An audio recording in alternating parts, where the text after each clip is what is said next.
Je voudrais savoir ce que vous comptez faire quand vous arrêterez la boxe.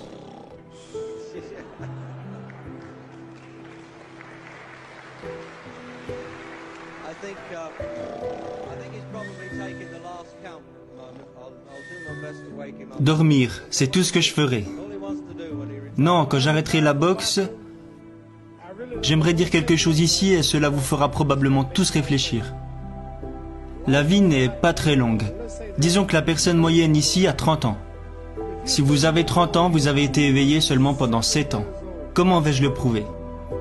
Vous avez dormi 7 à 9 heures par jour, chaque jour, pendant 30 ans. La nuit dernière, quand vous êtes allé vous coucher et que vous vous êtes réveillé ce matin, vous ne vous souvenez de rien. Donc si vous avez 30 ans aujourd'hui, vous avez été inconscient pendant 8 années.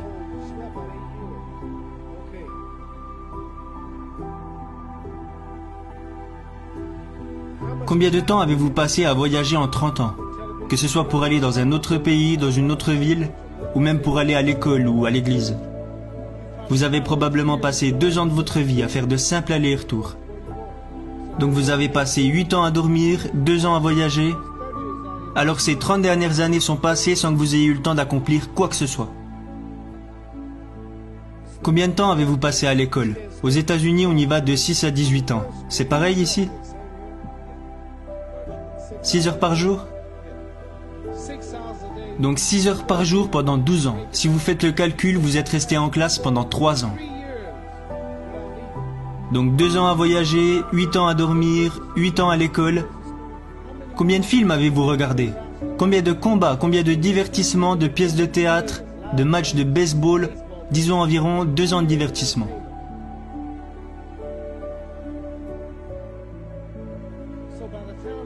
Donc d'ici le moment où vous aurez des enfants, d'ici le moment où vous aurez éduqué vos enfants, d'ici le moment où vous aurez payé votre maison, vous vous réveillerez un jour et vous réaliserez que vous avez 60 ans. La vie est vraiment très courte. Donc si vous comptabilisez le temps que vous passez à voyager, à dormir, à aller à l'école et à vous divertir, vous passez probablement la moitié de votre vie à ne rien faire. Aujourd'hui j'ai 35 ans. Dans 30 ans j'en aurai 65. On n'a plus autant d'influence à cet âge. On ne peut plus faire grand-chose à 65 ans. Votre femme vous le dira sûrement.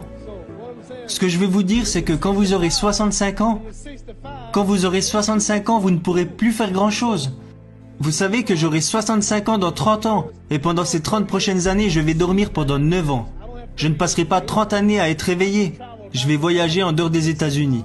Tous ces voyages prendront environ 4 années sur les 30 années à venir, qu'on ajoute aux 9 ans que je vais passer à dormir.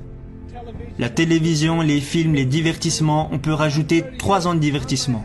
Donc sur les 30 prochaines années, je vais seulement avoir 16 ans pour être productif.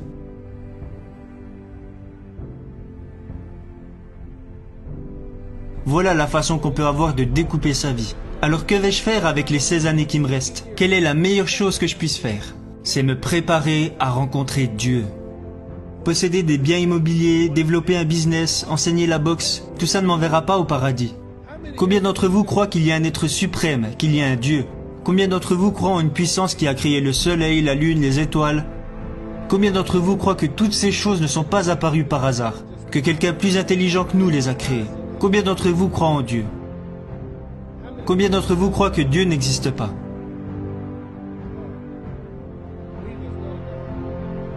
D'accord, vous qui ne croyez pas en Dieu, si je vous disais, vous qui ne croyez pas en Dieu, si je vous disais que ce verre s'est créé tout seul, si je vous disais qu'aucun homme ne l'a créé, me croiriez-vous? Me croiriez-vous si je vous disais que cette chose s'est créée toute seule? Si je vous disais que cette télévision est apparue comme ça, et qu'aucun homme ne l'a créée, vous diriez que Mohamed Ali est un fou. Alors ce verre ne peut pas se créer tout seul. Si je vous disais que ces vêtements que vous portez se sont cousus tout seuls et que personne ne les a créés, vous ne me croiriez pas. Donc si vos vêtements ne se sont pas créés tout seuls, si ce verre ne s'est pas créé tout seul, si ce bâtiment ne s'est pas créé tout seul, alors comment la Lune est arrivée là? Comment les étoiles, Jupiter, Neptune, Mars, le Soleil, comment la nature, comment tout ça est apparu si ce n'est pas dû à l'intelligence et à la planification du Créateur? Donc ce que je crois, c'est qu'on sera jugé. Est-ce que vous croyez qu'un homme comme Hitler qui a tué tous ces juifs peut s'en tirer comme ça? Quelqu'un va le punir. Et si ce n'est pas maintenant, ce sera lorsqu'il mourra et qu'il ira en enfer pour l'éternité. Donc ce que je vais faire quand j'arrêterai la boxe, c'est me préparer à rencontrer Dieu. Car mon avion pourrait exploser un jour. Est-ce que les avions explosent aussi dans ce pays? N'y a-t-il pas des gens qui meurent tous les jours? C'est une chose assez effrayante de penser que je pourrais aller en enfer et que je brûlerai pour l'éternité. Je prends tout ce temps pour répondre à cette question parce que vous me posez une question complexe, auquel je ne veux pas répondre comme ça. Quand j'arrêterai la boxe, je vais faire tout mon possible pour aider les gens. C'est pour ça que je suis ici avec Johnny Walker aujourd'hui.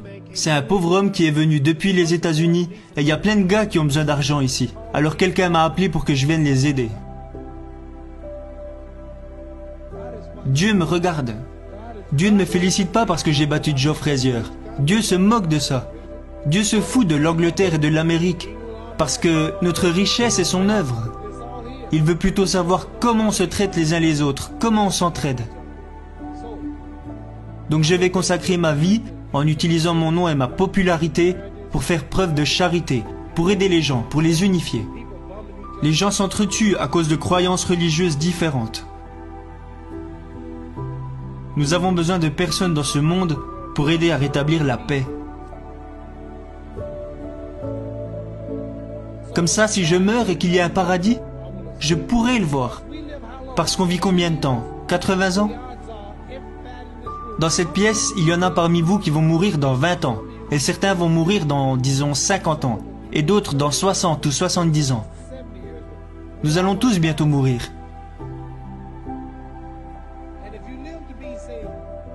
Et disons que vous vivrez 125 ans, ce qui est impossible, n'est-ce pas?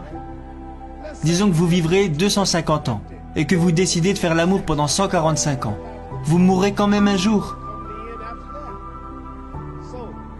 Donc nous n'avons pas 80 ans sur Terre. Tout ceci est un test pour savoir si nous passerons notre vie au paradis ou en enfer. Ceci n'est pas la vraie vie. Votre réelle existence est en vous. Votre corps vieillira, vous aurez des rides, vous perdrez vos dents, vos cheveux tomberont, votre corps se fatiguera, mais votre âme et votre esprit ne mourront jamais. Parce que votre corps sert juste à abriter votre âme et votre esprit. Donc Dieu nous teste en observant comment nous nous traitons les uns les autres, pour savoir s'il nous enverra en enfer ou au paradis. Donc toutes ces choses physiques ne durent pas. Les voitures, les bâtiments, même ce bâtiment, le gars qui l'a construit va un jour mourir. Il y a eu beaucoup de rois et de reines d'Angleterre, ils sont tous morts. Dès qu'un roi meurt, un autre prend sa place. On ne reste pas ici, on est juste de passage, rien ne nous appartient. Vos enfants, votre famille, rien de tout ça ne vous appartient. Si vous mourrez et que vous revenez un an plus tard, allez dormir dans votre lit et vous verrez si votre femme est seule. Votre femme ne vous appartient pas. J'ai divorcé avec ma femme et mes 4 enfants appellent un autre homme papa maintenant. Vos enfants, votre famille, rien de tout ça ne vous appartient. Ce que je veux dire, c'est que la chose la plus importante dans la vie, c'est ce qui se passera quand vous mourrez. Irez-vous au paradis ou en enfer? Parce que c'est pour l'éternité, vous savez. Combien de temps dure l'éternité? Imaginez, prenons le désert du Sahara. Il y a beaucoup de sable dans le désert du Sahara, n'est-ce pas? Imaginez qu'un grain de sable représente 1000 ans. Quand vous allez en enfer, vous brûlez pour toujours, encore et encore, sans fin. Je vais vous donner une idée de ce que représente l'éternité. Allez dans le désert du Sahara et attendez 1000 ans. Et tous les 1000 ans, enlevez un grain de sable jusqu'à ce que le désert soit complètement vide. Ok, vous attendez 1000 ans et vous prenez un grain de sable. Puis vous attendez à nouveau 1000 ans et vous prenez un second grain de sable. Faites cela jusqu'à ce qu'il n'y ait plus un seul grain de sable dans le désert. Imaginez le temps que ça prendrait. L'Amérique n'a même pas 200 ans, il lui reste encore 800 ans pour atteindre 1000 ans. Donc ça me fait peur de me dire qu'un jour je vais mourir et que je vais passer l'éternité en enfer. Mon avion peut exploser à tout moment, je voyage tout le temps, et aller en enfer quand Dieu aura rendu son verdict. Je pourrais tuer et violer des gens. Les autorités peuvent ne jamais m'arrêter. Le FBI et Scotland Yard peuvent ne jamais m'arrêter. Mais quand je mourrai, quelqu'un m'observe là-haut et comptabilise tout ce que je fais. Je ne pourrai pas m'échapper et j'irai brûler en enfer pour toujours. Donc ce que je vais faire après mes combats, je passerai les 16 années qu'il me reste à essayer d'être productif pour me préparer au mieux à rencontrer Dieu, afin d'accéder au paradis. Est-ce que vous comprenez ?